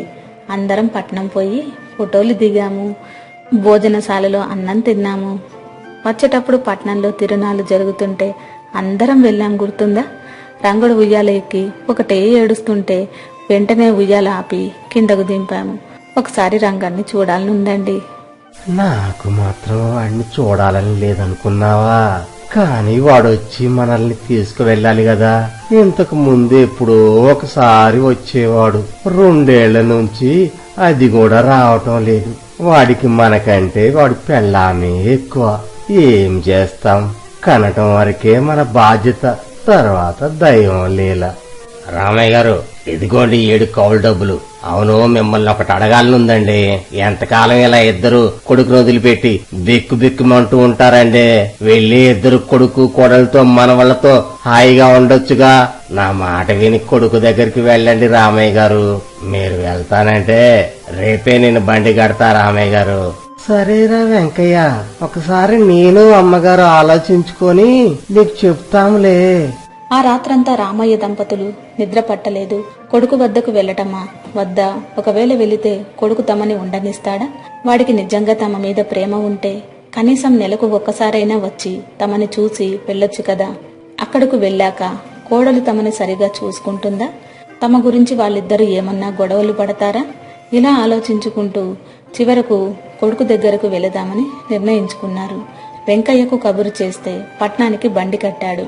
అనుకోకుండా వచ్చిన తల్లిదండ్రిని చూసి రంగడు ఆనందంతో ఇంట్లోకి తీసుకుపోయాడు. కోడలు కూడా సాదరంగా ఆహ్వానించింది. నాన్న, ఏంటి ఇలా ఇద్దరు అకస్మాత్తుగా ఊడిపడ్డారు? ఏదన్నా విషయమా? నాకు కబురు చేస్తే నేనే వచ్చేవాడిని కదా. ఈ మధ్య ఉద్యోగంలో బాగా పని ఒత్తిడి ఉంది నాన్న, అందుకే ఇంతకు ముందులాగా మన ఊరికి రావటం లేదు. అమ్మా, నువ్వేందలా చిక్కిపోయావు? సమయానికి అన్నం తింటలేదా, లేక ఏదైనా మనాది పెట్టుకున్నావా? నాకేం నాయనా, నేను చాలా బాగున్నాను. ఈ వయసులో మాకు నువ్వు తప్ప ఇంకెవరున్నారు? అందుకే నీ గురించే మా మనాది. రంగా, నువ్వేంది నాయనా ఇలా చిక్కిపోయావు? కోడి మెడకాయ పడిందేవి నాయన. అప్పుడు వచ్చినప్పుడు ఎలా ఉన్నావు, ఇప్పుడు ఎలా ఉన్నావు? ఒకసారి అద్దంలో చూసుకున్నావా? ఏమ్మా లీలావతి, రంగడికి సరిగ్గా అన్నం పెడుతున్నావా లేదా? చూడు బిడ్డ ఎలా చిక్కిపోయాడో. లేదులే అమ్మా, ఇదంతా నా మీద నీకు ఉన్న ప్రేమ వల్ల అలా అనిపిస్తుంది. నేను చాలా బాగున్నాను. మీ కోడలు నన్ను చాలా బాగా చూసుకుంటుందమ్మా. అత్తయ్యను మామయ్యను ఒకసారి చూడాలి అని ఎప్పుడు మీ గురించి అడుగుతుంది. నాకే కుదరక తీసుకురాలేకపోయాను. సర్లే, ఇప్పుడు మీరే వచ్చారు కదా, నాకు చాలా సంతోషంగా ఉంది. లీలా, అమ్మ నాన్నకు అన్నం పెట్టు. లేమ్మా, నాన్న లేచి అన్నం తినండి. ఈలోపు నేను ఉద్యోగానికి వెళ్లి వస్తాను. ఆ రోజు రాత్రి రంగడు దంపతులు మాట్లాడుకుంటున్నారు. మీ అమ్మా నాన్నలని నువ్వే కావాలని పిలిపించావని భర్తతో గొడవ పెట్టుకుంటుంది. నిజం లీలా, నేను చెప్పేది నమ్ము. అమ్మా నాన్న ఇలా అకస్మాత్తుగా వస్తారని నాకేం తెలుసు? కావాలంటే నీ మీద ఒట్టేయమంటే ఒట్టేస్తాను. మనమే కావాలని అమ్మా నాన్నలను దూరం పెట్టాం కదా, అలాంటప్పుడు నేను ఎందుకు పిలిపిస్తాను చెప్పు? లేనిపోయిన ఆలోచనలు పెట్టుకోకుండా ప్రశాంతంగా నిద్రపో. అబద్ధాలు చెప్పమాకండి. మీకు తెలియకుండా వాళ్ళు ఇంత దూరం ఇల్లు వెతుక్కుంటూ వస్తారా చెప్పండి? దీని వెనక మీ హస్తం ఉంది. ఇన్నాళ్ళు అత్తపోరు మామపోరు లేదని సంతోషించా. ఇప్పుడు వాళ్ళతో నేను ఎలా వేగాలో ఏమో. అయినా నేను మనశాంతిగా ఉంటే మీకు నచ్చదులేండి. ఇదిగో చెబుతున్నా వినండి. వీలైనంత త్వరలో వాళ్ళని పంపించేయండి. లేకపోతే మీ ముగ్గురు కలిసి ఉండండి. నేనే మా ఇంటికి వెళ్లిపోతాను. అప్పుడు మీ కళ్ళు చల్లబడతాయి. కాదే, నీకెన్నిసార్లు చెప్పాలి? బుర్రకే కదా. అరే, వాళ్ళని నేను పిలవలేదు అని ముర్రు అని ముత్తుకుంటుంటే అర్థం చేసుకోవే. ఇప్పుడు వాళ్ళు వచ్చారు, ఇప్పుడు వాళ్ళని పంపించేస్తే నలుగురు ఏమనుకుంటారు? ఛీ, ఇంట్లో అసలు మనశ్శాంతి ఉండదు. నన్ను చూస్తేనే మీకు మనశాంతి ఉండదులేండి. అబ్బో, మీ అమ్మకి మీ మీద ఎంత ప్రేమ కారిపోతుందో. అబ్బాయిని సరిగా చూసుకోవట్లేదా అని అడుగుతుంది మహాతల్లి. ఇన్నాళ్ళు నేను చూసుకోపోతే ఇంకెవరు చూసుకున్నారు మరి? అబ్బా, తల పగిలిపోతుంది. కొంచెం ఆపుతావా? నేనే ఏదో విధంగా వాళ్ళని ఇంట్లోంచి పంపిస్తా గాని కొంచెం ఆగు. ఏదైనా ఉపాయం ఆలోచిస్తా. పడుకో, నాకు నిద్ర వస్తుంది. మళ్ళీ పొద్దున్న లేవాలి. వీళ్ళ మాటలు బయట గదిలో పడుకున్న తల్లిదండ్రులకి లీలగా వినిపిస్తున్నాయి. ఏదో విషయంలో గొడవ పడుతున్నారని రామయ్య దంపతులకు అర్థమైంది. ఏమేవ్, అబ్బాయి అమ్మాయి మాట మాట అనుకుంటున్నట్టున్నారు. దేని గురించి అంటావు? మన గురించే అయి ఉంటుంది. మనకు ఏ కష్టం రాకుండా మనల్ని ఎంత బాగా చూసుకోవాలని మాట్లాడుకుంటున్నారు. అందులో కోడలికి మనం అంటే బాగా ప్రేమ. మన అదృష్టం కొద్దీ అబ్బాయికి మంచి భార్య దొరికిందండి. భార్యాభర్తలకు గొడవలు రోజు జరుగుతున్నాయి. రంగడు పొద్దునంతా పనిచేసి ఇంటికి వచ్చేసరికి భార్య వచ్చి తల్లిదండ్రుల మీద ఫిర్యాదు చెప్తుండేది. పాపం రంగడు తల్లి తల్లిదండ్రులను ఏమనలేక భార్యను ఏమనలేక బాధపడుతూ ఉండేవాడు. ఒక్కోసారి అన్నం కూడా తినకుండా పడుకునేవాడు. ఇంట్లో ఈ బాధలు పడలేక రంగడు చివరకు ఒక నిర్ణయానికి వచ్చాడు. పొద్దున్నే తల్లిదండ్రులను తన కారులో ఎక్కించుకుని బయటకు తీసుకువెళ్లాడు. నాయనా రంగా, మమ్మల్ని ఎక్కడికి తీసుకుపోతున్నావురా? మాకీ కార్లు ఇవన్నీ ఎందుకురా? ఏదో 4 ముద్దలు పెడితే సంతోషిస్తాము. మీరు మంచిగా ఉండాలనే ఒక మంచి ఆలోచన చేశానన్నా. మిమ్మల్ని ఇప్పుడు ఒక గొప్ప ప్రదేశానికి తీసుకువెళ్తున్నా నాన్న. అక్కడ మీ వయసున్న ఎంతో ధనవంతులు ఉంటారు. మిమ్మల్ని కూడా అలా ధనవంతుల పక్కన చూడాలన్నదే నా కోరిక. ఇప్పుడు మాకేం తక్కువైంది నాయనా? నువ్వు బాగానే చూసుకుంటున్నావు కదా. ధనవంతుల వద్దకు వద్దులే, నీతోనే కలిసి ఉండటమే మాకు ఇష్టం నాయనా. అలా కదమ్మా, నేను ఉద్యోగానికి వెళ్లిన తర్వాత ఇంట్లో మీరు ఒక్కళ్లే బిక్కుబిక్కుమంటూ ఉంటారు కదా, అది నాకు నచ్చదమ్మా. మీతో పాటు మీ వయసు ఉన్న వాళ్ళు చాలా మంది ఉన్నారనుకో, వాళ్లతో ఎంచక్కా కబుర్లు చెప్పుకుంటూ ఉండొచ్చు. అయినా ఇక్కడ మన ఇంటికన్నా చాలా బాగుంటుంది. ఉద్యోగం అయిపోగానే అప్పుడప్పుడు నేను వస్తానులే, ఇక మీకే బాధ ఉండదు. ఏంటోరా, నువ్వు చెప్పేది ఒక్క ముక్క కూడా అర్థం కావటం లేదు. ధనవంతులు ఉంటారంటున్నావు, మరక్కడ ఎందుకు ఉంటారో చెప్పలేదు. వాళ్ళ పిల్లలు ఎక్కడుంటారో చెప్పలేదు. అంతా మాయగా ఉందిరా. అలా కొడుకు రంగడు తల్లిదండ్రులకు మాయ మాటలు చెప్పి అనాథాశ్రమంలో చేర్పించాడు. దానిని నిర్వహించే వారికి కొంత డబ్బు ఇచ్చి అది అనాథాశ్రమం అని తల్లిదండ్రులకు తెలియకుండా ఉండాలని చెప్పాడు. మొదట్లో వారానికి ఒకసారి వెళ్లేవాడు. ఇప్పుడు తల్లిదండ్రులను చూడ్డానికి కూడా రావడం లేదు. ఒకసారి ధనవంతుడైన ఒక వ్యక్తి తన తల్లి పుట్టినరోజు సందర్భంగా ఆ అనాథాశ్రమంలో పళ్ళు పంచి పెడుతున్నాడు. రామయ్య దంపతులు ఆ పళ్ళని తినకుండా ఏడవసాగారు. ఏం బాబు, ఈ రోజు మా అమ్మా నాన్న పుట్టినరోజని మీ అందరికి ఈ పళ్ళు పంచి పెడుతున్నా. అందరూ తింటున్నారు గాని మీరేమో ఏడుస్తున్నారు. ఈ పళ్ళు రుచిగా లేవా? ఇంతకీ అసలు ఏ ఊరు బాబు మీది? మిమ్మల్ని చూస్తుంటే బాగా బతికిన వాళ్ళ కనిపిస్తున్నారు. మిమ్మల్ని ఇక్కడ వదిలిపెట్టింది ఎవరమ్మా? మీ కన్నీళ్ళ వెనక పెద్ద కథ ఉన్నట్టుంది. నాకు చెప్తే నాకు చేతనైన సహాయం చేస్తాను. ఆ వ్యక్తి అంత ప్రేమగా దగ్గరి మనిషిలా మాట్లాడేసరికి రామయ్య దంపతులు ఏడుస్తూ జరిగింది మొత్తం చెప్పారు. అంత అర్థం చేసుకున్న ఆ వ్యక్తి వారి దగ్గర నుండి వారి కొడుకు ఫోటో తీసుకున్నాడు. రామయ్య దంపతులని అధైర్యపడవద్దని, అంతా మంచి జరుగుతుందని ధైర్యం చెప్పి కారులో వెళ్లిపోయాడు. మర్నాడు ఆ ధనవంతుడు తన సొంత కార్యాలయానికి వెళ్లి రంగడుని పిలిపించాడు. అరే భీముడు, మన దగ్గర ఆ మధ్య చేరాడే రంగడు అని, ఆయన ఒకసారి రమ్మను. నమస్కారం అండి. రమ్మన్నారట. అన్ని పనులు పూర్తి చేశాను. ఈ వారం ఇంకా కొన్ని కొత్తవి వచ్చే ఉన్నాయండి, వాటి కోసమే ఎదురు చూస్తున్నా. నేను పిలిచింది వాటి గురించి కాదు గానే, ఇడిచుగుడు ఇందులో ఉన్న వాళ్ళెవరో నీకు తెలుసా? వాళ్ళు మా అమ్మా నాన్నండి. నా దగ్గరే ఉంటున్నారు. కంటికి రెప్పలా చూసుకుంటున్నాను. ఇంతకీ ఈ చిత్రం మీ దగ్గరికి ఎలా వచ్చింది? ఆహా, కంటికి రేపలా చూసుకుంటున్నావా, లేక నీ కళ్ళ ముందే దిక్కులేని వాళ్ళని చేసావా? నిన్న ఆశ్రమంలో దిక్కు లేకుండా తిండి తిప్పలమాని నీ గురించి తలుచుకుంటూ ఏడుస్తున్నారయ్యా. అసలు నీకు బుద్ధుందా? జ్ఞానం ఉందా? నువ్వు మనిషివేనా? నిన్ను కని నీ ముక్కు తుడిచి మూడు తుడిచి నిన్ను పెంచి చదివించి పెద్ద చేసి నీ ఉనికికే కారణమైన నువ్వెంతటి వాడివి కావడానికి కారణమైన తల్లిదండ్రులను దిక్కులేని వాళ్ళ అనాథాశ్రమంలో వేస్తావా? ఏం బతుకయ్యా నీది? అదిగో అడు చూడు, ఆ పటంలో ఉన్నది ఎవరనుకున్నావు? మా అమ్మా నాన్న. వాళ్ళ పాదాలు పటం కట్టించుకొని పెట్టుకున్నానయ్యా. నేనెప్పుడు మా అమ్మా నాన్న ఇంకా బతుకుంటే బాగుండు అనుకుంటాను, ఇంకా సేవ చేసుకునే భాగ్యం కలిగేది అనుకుంటాను. మరి నువ్వేం చేస్తున్నావయ్యా? బతుకున్న తల్లిదండ్రులను అనాథాలను చేశావు. ఈ పాపం ఊరికే పోదు బాబు, నిన్ను జీవితాంతం పట్టి పీడిస్తుంది. తల్లిదండ్రులను నీ దగ్గరే ఉంచుకొని సేవ చేస్తున్నావంటే నువ్వు ఎంత అదృష్టవంతుడు అని మురిసిపోయాను. నాకు ఆ అదృష్టం లేదని బాధపడ్డాను. ఇప్పుడు నువ్వు ఎంత నీచుడు అని తెలిసిన తర్వాత నిన్ను ఉపేక్షించేది లేదు. తక్షణమే నా కార్యాలయాన్ని వదిలి వెళ్ళు. నీలాంటి వాడికి నా దగ్గర పని లేదు. వెళ్ళు, మళ్ళీ ఇంకెప్పుడు నాకు కనపడ మాకు. తన యజమాని అలా చెప్పేసరికి రంగడికి కనివిప్పు కలిగింది. తాను చేసిన తప్పు తెలుసుకున్నాడు. వెంటనే తల్లిదండ్రులను అనాథాశ్రమం నుండి ఇంటికి తీసుకువచ్చి తన భార్యకు సర్ది చెప్పి తనకు పుట్టిన ఊరు వెళ్లి తన పొలాన్ని సాగు చేసుకుంటూ తల్లిదండ్రులతో ఆనందంగా జీవించసాగాడు. మీకు మా ఛానల్లోని స్టోరీస్ అన్ని నచ్చినట్లయితే లైక్ చేయండి, షేర్ చేయండి, సబ్స్క్రైబ్ చేయండి. అందరికీ థ్యాంక్ యూ అండి.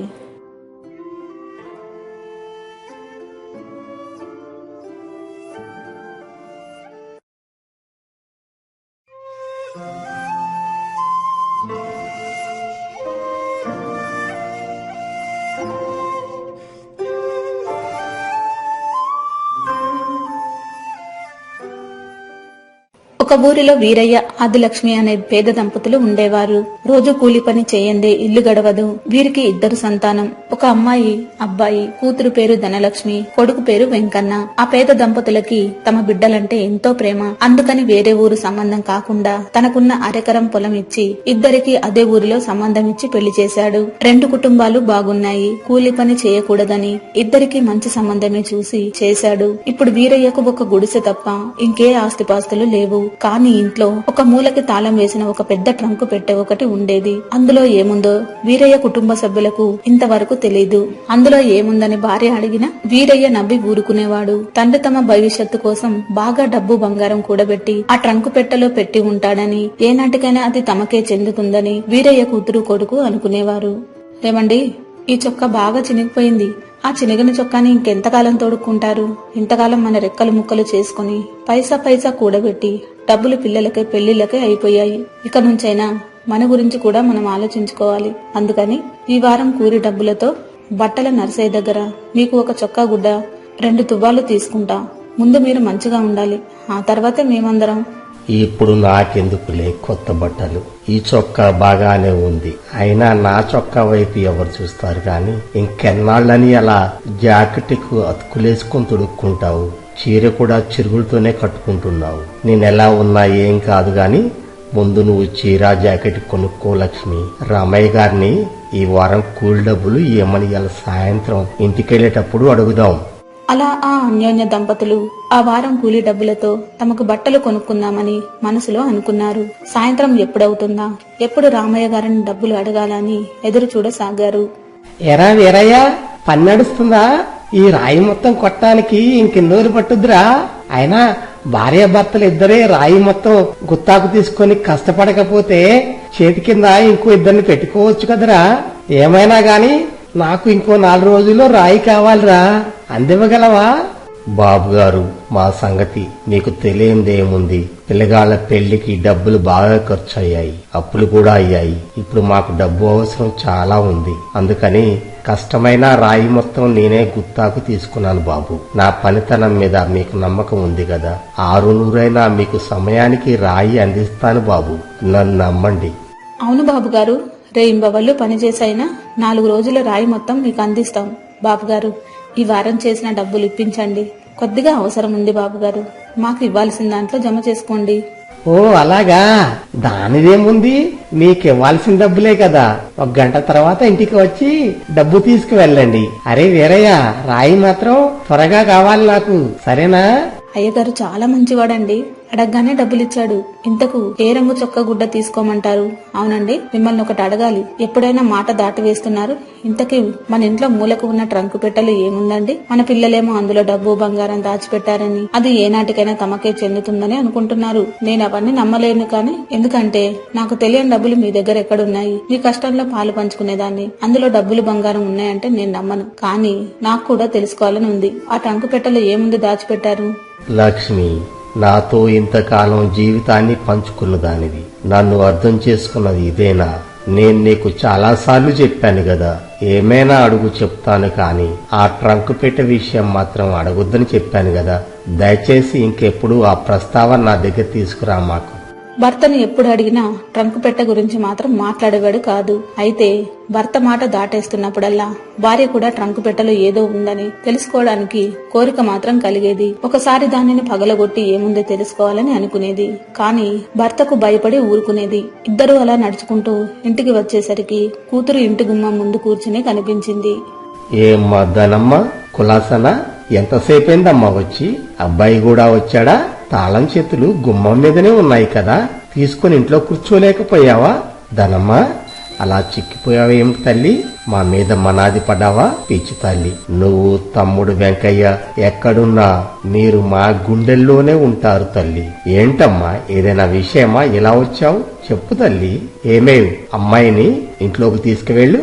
ఏం లేదు నాన్న, మీ అల్లుడు గారు షావుకారు వద్ద పని మానేసి సొంతంగా డబ్బా కొట్టు పెట్టుకుంటాడంట.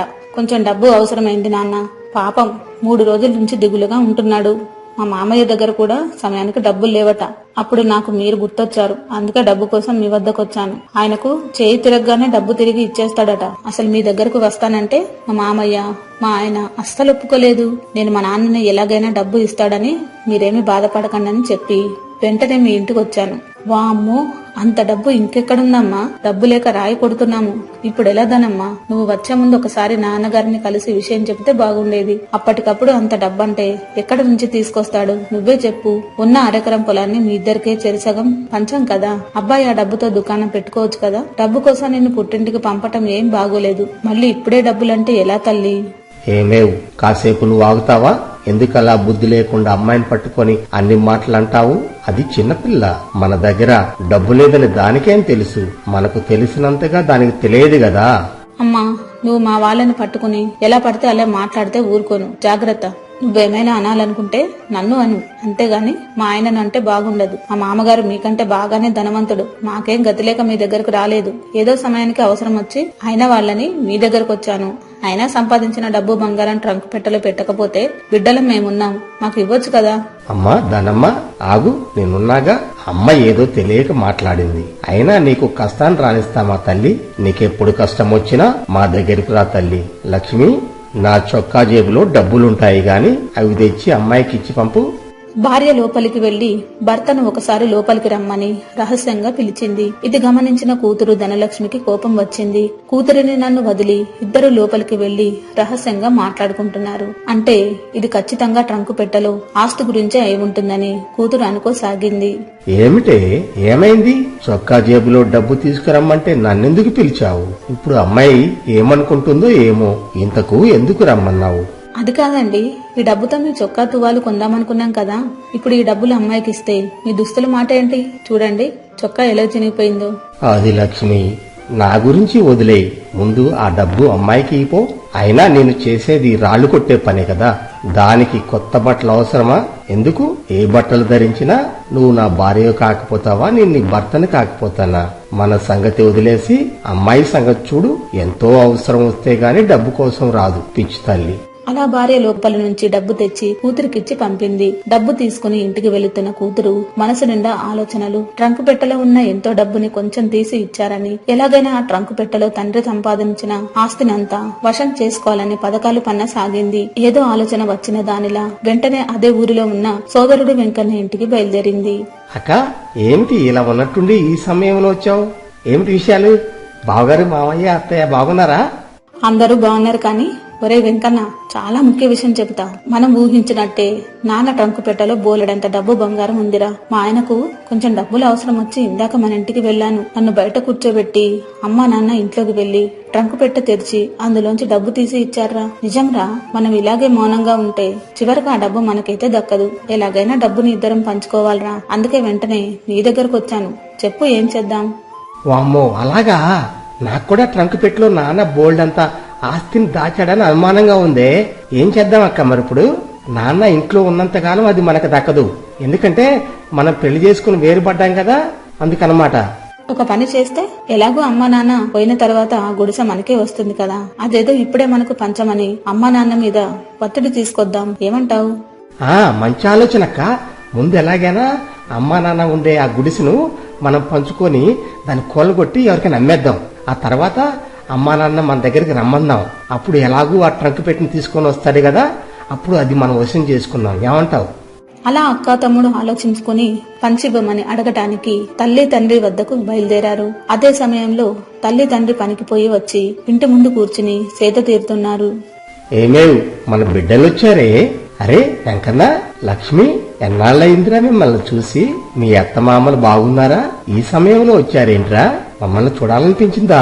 చిన్నప్పటి నుండి గుండెల మీద పెట్టుకుని పెంచిన వాడిని. నాకు తెలుసురా మీ మనసు. పైకి అలా కనిపిస్తారే గాని మీ మనసులు నిండా మేమున్నాంరా. అరే వెంకన్న, ఇన్నాళ్ళైందిరా నిన్ను చూసి. కనిపించిన ఈ అమ్మను ఇంతకాలానికి చూడాలనిపించిందా నాయన? అంత పనివత్తడితో ఉన్నావా నాయన? నీకు పెళ్లి చేసి పంపడమే కాని మిమ్మల్ని తలుచుకొని రోజే లేదురా. అవునమ్మా, మేము కూడా మిమ్మల్ని తలుచుకుని రోజే లేదు. ఆ విషయం అక్క నాతో చెప్పి కన్నీరు పెట్టుకుందని నమ్ము. ఇంకా మిమ్మల్ని వదిలి ఉండలేం నాన్న. అందుకని మీరు కూడా మాతో పాటే వచ్చి ఉండండి మా ఇంట్లో. అక్క ఇల్లు నా ఇల్లు దగ్గరే. సరదాగా నా దగ్గర అక్క దగ్గర ఉండొచ్చు. ఇంకా మిమ్మల్ని వదిలి ఉండలేమమ్మా. పదండి, మన ఇంటికి పోదాం. అందరం ఒక చోటనే ఉందాం. బిడ్డలు అలా అనేసరికి తల్లిదండ్రుల కళ్లలో నీళ్లు తిరిగాయి. ఇంత ప్రేమ కలిగిన మంచి బిడ్డలను తమకు ఇచ్చినందుకు దేవుడికి కృతజ్ఞతలు చెప్పుకున్నారు. ఏమీ చూసావా, మన బిడ్డలు ఎంత మనసు కలవాళ్ళో. మన బిడ్డలు రత్నాలే, రత్నాలు. నాకిప్పుడు ఎంతో సంతోషంగా ఉంది. ఈ రోజుల్లో ఇలాంటి బిడ్డలు ఎంతమందికి ఉంటారు? భగవంతుడా, ఎంత మంచి బిడ్డల్నిచ్చావయ్యా. అవునండి, నాకు కూడా చాలా సంతోషంగా ఉంది. మన బిడ్డలు ఎంత మంచి వాళ్ళండి. బయలుదేరండి, మనం వెంటనే మన బిడ్డల వద్దకు వెళ్దాం. మన శేష జీవితాన్ని వాళ్ల వద్దనే గడుపుదాం. నేను వెళ్లి నీ బట్టలు సామాను సర్దుతాను. బయలుదేరండి. సర్లే గాని వెంకన్న, మరి గుడిసినేం చేద్దాంరా? మనకున్నది ఇదొక్కటే కదా. మేమింట్లో లేకపోతే ఇల్లు పాడవుతుంది కదా. ఇప్పుడేం చేద్దాం? ఇంకా గుడిసేమిటి నాన్న? మనందరం ఒక చోట ఆనందంగా ఉన్నప్పుడు ఇంకా దీనితో పనే ఉంది. గుడిసెను కూలగొడదాం నాన్న. ఎలాగూ చివరకు అది మాకు చెందేదే కదా. ఇప్పుడే కూలగొట్టి తమ్ముడు నేను పంచుకొని అమ్మేస్తాం. అప్పుడు ఎంచక్కా మనం సంతోషంగా ఉండొచ్చు. గుడిసెను కూలగొడదాం అనేసరికి ఆ వృద్ధ దంపతులు గుండెల్లో శూలాలు కుచ్చుకున్నట్టయింది. పద్దంటే బిడ్డలు ఏమనుకుంటారో అని సరేనన్నారు. మర్నాడు గుడిసెను కూలగొట్టి ఎడ్ల బండిని మాట్లాడి గుడిసెలోని సామాను తల్లిదండ్రులను తమ ఇంటికి చేర్చారు. ట్రంకు పెట్టని మాత్రం వీరయ్య తన చేతిలోనే గట్టిగా పట్టుకుని ఉన్నాడు. ఏమేవ్, మన గుడిసె కూలగొట్టిన దగ్గర నుంచి నా గుండెల్లో బాధగానే ఉందే. ఎన్నో ఏళ్లుగా మనకు ఆశ్రయం ఇచ్చిన తల్లిని దూరం చేసుకున్నట్టుగా అనిపిస్తుంది. బిడ్డలు మనల్ని ఇక్కడ తీసుకొచ్చారే గాని ఒక ముద్ద అన్నం పెట్టడం తప్ప మనని ఎవరూ పట్టించుకోవటం లేదు. నాకు అలాగే ఉంది. మన అమ్మాయి ఇక్కడకు చేర్చినప్పుడు కనిపించింది. ఇన్ని రోజులైనా ఒక్కసారి కూడా రాలేదు. వెంకన్న కూడా అంతే, ఎప్పుడో ఒకసారి కనిపిస్తున్నాడు. అలా కొద్ది రోజులు గడిచింది. ఒకరోజు తమ బిడ్డలు వెంకన్న, లక్ష్మి తల్లిదండ్రులతో ఏదో మాట్లాడే పని ఉందని వచ్చారు. అమ్మా, నాన్న, ఎలా ఉంది మన ఇల్లు? బాగానే ఉంటుందిలే. నాన్న, మీకు విషయం చెప్పాలని అక్క నేను వచ్చాం. ఏంటంటే అక్క నేను కలిసి ఒక వ్యాపారం పెడదాం అనుకుంటున్నావు నాన్న. దానికి ముందు కొంచెం పెట్టుబడి పెట్టాలి. అందుకని నీ సహాయం కోసం వచ్చావు నాన్న. మీకు ఇవ్వడానికి మా దగ్గర ఇంకా ఏముంది నాయనా? ఉన్న గుడిసె కూడా మీకే ఇచ్చాం కదరా. చివరకు 2 కట్టలము మిగిలాము. అదేంటమ్మా అలా అంటావు? నాన్న ట్రంక్ పెట్టిలో బోల్డంత డబ్బు బంగారం ఉందిగా, అది ఇవ్వమను. మేమిద్దరం వ్యాపారం చేసుకుంటాం. ఎలాగైనా మీ తదనంతరం ఆ ఆస్తి కూడా మాకే చెందుతుంది కదా. నాన్న, ఆ ట్రంక్ పెట్టి తెరువు. మా నాన్న చాలా మంచి నాన్న. లేదురా, ఆ ట్రంక్ పెట్టిన మాత్రం ఎవరికి ఇవ్వను. అది నా ఆస్తిరా. ఇది ఎవరికి ఇచ్చేది కాదు. నేనివ్వను. అదేంటమ్మా, నాన్న మరి ఇంత మూర్ఖంగా మాట్లాడతాడు? నిజమైన తల్లిదండ్రులు బిడ్డల మంచినే కోరుకుంటారు. మేము వ్యాపారం చేసి బాగుండడం నాన్నకి ఇష్టం లేదమ్మా. అవునమ్మా, నాన్న మాటలు వింటే నిజంగా మీరు మా తల్లిదండ్రేనా అనిపిస్తుంది. నాన్న, మర్యాదగా ట్రంక్ పెట్టి తెరువు. నువ్వు తెరవకపోతే మేము ఈ ఊర్లో పంచాయతీ పెట్టైనా సరే ఆ ట్రంక్ పెట్టిలో ఉన్న ఆస్తిని మా వశం చేసుకుంటాము. అసలు మీలాంటి వాళ్ళ కడుపున పుట్టినందుకు మాకు సిగ్గుగా ఉంది నాన్న. అలా కన్న తల్లిదండ్రులని మర్చి డబ్బే పరమావధిగా ట్రంకు పెట్టె తెరవమని, అందులో ఆస్తి ఇవ్వమని వీరయ్యను కూతురు కొడుకు బాగా ఒత్తిడి చేశారు. చివరకు భార్య కూడా బిడ్డలు అంతగా అడుగుతుంటే ఇవ్వొచ్చుగా అని భర్తను ఒత్తిడి చేసింది. చివరకు వీరయ్య ట్రంకు పెట్టె తెరిచాడు. లోపల ఉన్నది చూసి ముగ్గురు నిర్ఘాంతపోయారు. ఒక పలుగు, ఒక తట్ట, ఒక పార ఉన్నాయి. చూడండిరా, చూడండి, ఇదేరా నా ఆస్తి. ఏనాటికైనా నాకు ఈ పరిస్థితి వస్తుందని ముందుగానే గ్రహించి వీటిని దాచుకున్నానురా. బిడ్డల కన్నా పాపానికి నేను కష్టపడి సంపాదించుకున్న 1/2 ఎకరం పొలం నీకే ఇచ్చాను. మేము చెరిగిన బట్టలు ధరించి నీకు ఏ లోటు రాకుండా చూసుకున్నాము. ట్రంక్ పెట్టెలో ఆస్తి ఉందని భ్రమించి చివరకు తల్లిలాంటి నా గుడిసెను కూడా కొలుగుట్టారు కదరా దుర్మార్గులారా. మీరు బిడ్డలు కాదురా, రాబందులు. మీలాంటి బిడ్డలు ఎవరికీ ఉండకూడదు. ఏమేం రా, వెళ్దాం. నా ఒంట్లో శక్తి ఇంకా ఉంది. ఎప్పుడు బిడ్డల్ని గుడ్డిగా నమ్మకూడదు. ఇవే మన ఆస్తి పాస్తులు. ఇవి మనకు తోడున్నంత వరకు మనకేం కాదు. నేను పోషించుకుంటాను. పద, పనిలోకి పోదాం. తండ్రి మాట్లాడింది విన్న తరువాత బిడ్డలు వచ్చి కాళ్ల మీద పడి క్షమించమన్నారు. డబ్బు మీద వ్యామోహంతో తల్లిదండ్రులను బాధ పెట్టామని కన్నీరు పెట్టారు. లే నాయనా, లే. లక్ష్మి, లేమ్మా, బాధపడకండి. మీరే తప్పు చేయలేదులే. ఈ విషయం ఇంతటితో మర్చిపోయి మీ జీవితాల్లో సంతోషంగా ఉండండి. మా ఒంట్లో శక్తి ఉంది. మీ అమ్మ నేను వెళ్లి పని చేసుకుని బతుకుతాము. మనం కలిసి ఉన్నదానికంటే దూరంగా ఉండి అప్పుడప్పుడు కలుసుకుంటేనే అందరికీ మంచిది నాయన. వెళ్ళొస్తాము.